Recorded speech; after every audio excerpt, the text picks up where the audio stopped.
Welcome to Joffy Noodle Legs and the Horror House. Hello guys, welcome back to the channel and welcome to another film review. Second time of trying. I was just making a review of this film and I noticed that the record wasn't on. So I just sat here talking to an empty screen. So now I've pressed record. Yes, welcome to another film review. Tonight we're looking at a new release of new British horror film, Peter Pan's Neverland Nightmare. Now this is made by the Altitude studio, who made Winnie the Pooh, Blood and Money or Honey, and Blood and Honey 2. This is their new release, and this time it's about Peter Pan.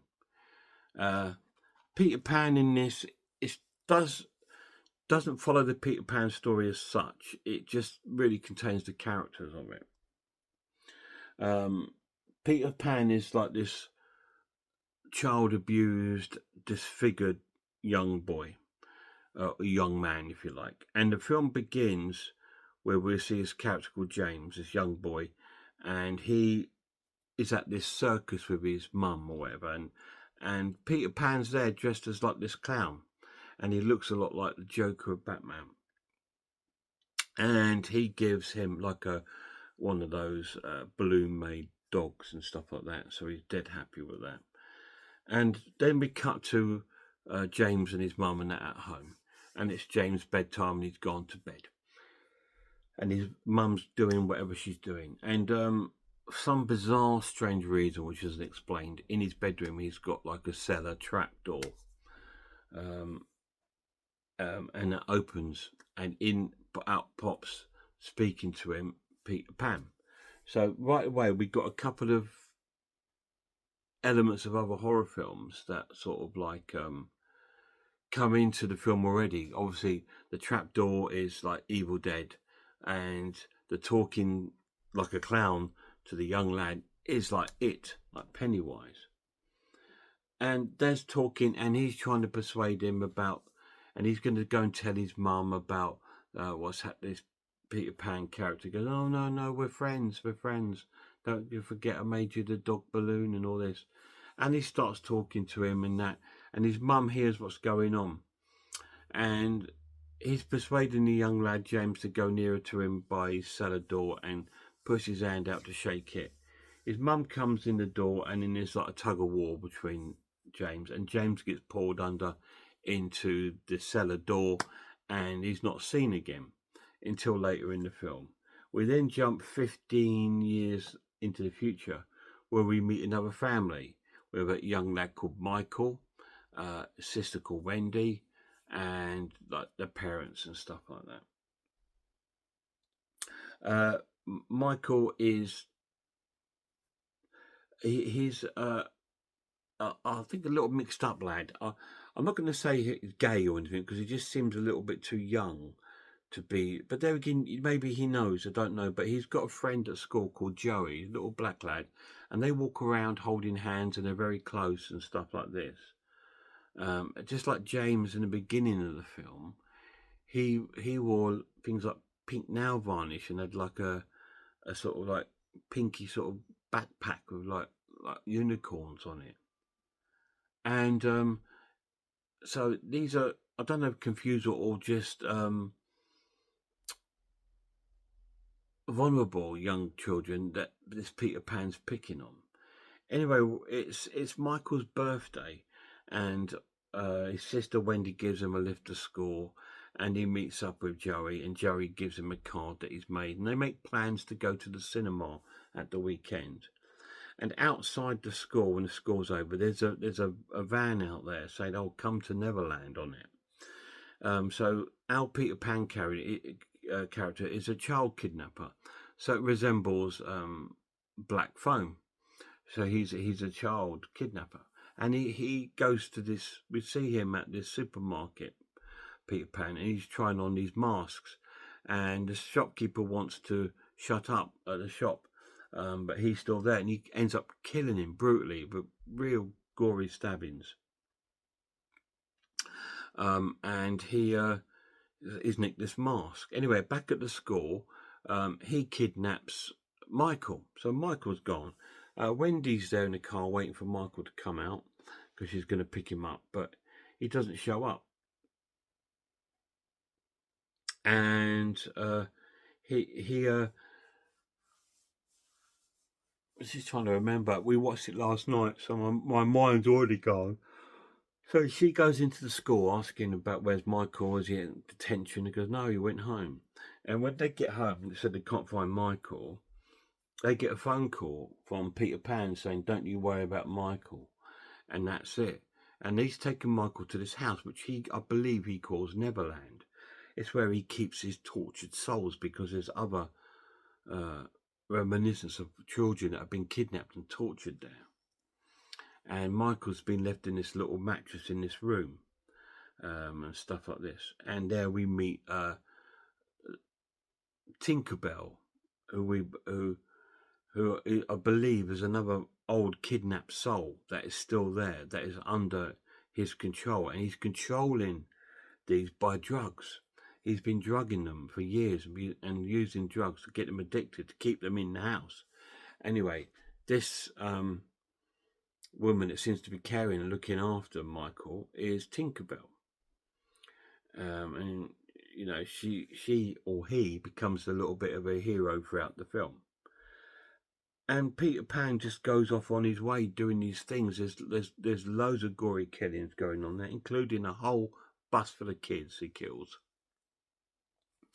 He kills the family of Joey, the friend of Michael's, because he's gone to kidnap Joey to bring Joey there for Michael. So Michael's got someone and all this. And he plays all these games with Michael at the house, like hide and seek. And this is where Michael discovers all the other people that are being sort of kidnapped. We've got one guy with a hook hand, so that's Hook. We have Tinkerbell. And these are children that we find out that have been kidnapped and been missing for years and no one's ever found. And they're being held here at this house and obviously controlled by drugs. Eventually, Wendy gets on the trail of this Peter Pan and then goes looking for her brother. So does she find him? Are they going to get out safe? What is going on? You know, what is going on? Why is Peter Pan like this when in the story he's the good guy? But just like Winnie the Pooh films, Winnie the Pooh's the bad guy. So in this one, so is Peter Pan. It's amazing. It's absolutely amazing film. Me and the lad, the birthday boy, it's his birthday today. So wish him happy birthday. Yes, his birthday today. So we sat and watched this last night and we both loved it. And we looked at each other and we both said 9 out of 10. So I'm going to score it a 9 out of 10. It's that good. It's got amazing kills. It's got lots of gore. It's got a great story. It's fucking awfully acted. Terrible acting, which you know I love. The only good bit of acting in the film is the young kids and the Peter Pan character, but the rest are terrible. Really cool film. Really, really cool. I would have given this a 10 out of 10 if it wasn't for one thing. The ending, which I'm not going to tell you the ending of the film, but I thought it was a little bit of a letdown, to be honest. It was just, you know, I just thought it could have been ended a bit different. But there we are. I'm not the filmmaker. That's their vision, so I respect it. I respect anyone's film, and I respect that that's how they want it to be. But to me, I thought, oh, God, I wish it did something different. But it didn't. So that's why it just lost a point, because I didn't like the ending. But yeah, it was awesome. The pluses of this edition, it looks wonderful. It is on Blu-ray and it is available on DVD. It's quite reasonably priced. You can pick it up on DVD for about $9.99, and I believe this was $11.99 on Blu-ray. So if you've got a Blu-ray, just pay the extra £2, really. It looks really nice. Special features, you've got behind the scenes featurette, deleted scenes in the trailer. So it's better than a kick in the teeth. Not necessarily it's going to be long or any good. I haven't watched them yet. I am looking forward to watching this again because I really enjoyed the story. It was like there was elements of Black Phone, of the child kidnapping. The Peter Pan character was very much like the enemy in Black Phone. He wore this mask that he brought from the shop, and and he was also a child sufferer, and Peter Pan was a child sufferer, and he's kidnapping these children and stuff like that. So there's elements of like quite similar to films. There were little shout outs to the Evil Dead, obviously with the cellar, which was also a shout out to It with the clown. There were shout outs to Winnie the Pooh because Joey, the young friend of Michael, was wearing a Winnie the Pooh t-shirt. And my little Pooh Bear's here. So there we go. We've got him there today because we're talking about this film. And it was so cool. Really, really good. We just loved everything about it. I loved the silly acting. It kind of made it cool. You get some, like they were just sort of like all of a sudden go like all this sort of acting. It was just like so fake, but when they moved their arm ways, no tears there, no, just back to normal. It's like really poor acting, but it doesn't take it away from being a great film. The director of the film, if I remember right, Lemon Lord knows more about this, but he's not in the room at the moment. The director, I believe, starred in the Winnie the Pooh films. He actually starred in it. I'm sure he looked it up and he was telling me something about it last night. He said, "Oh, he played Winnie the Pooh Christopher Robin. The director played Christopher Robin in the Winnie the Pooh film." So there's a little trivia and another connection between the two films. Yeah, it was wonderful. Really, really cool. I do highly recommend it. Peter Pan Nightmare, I need to say Winnie the Pooh.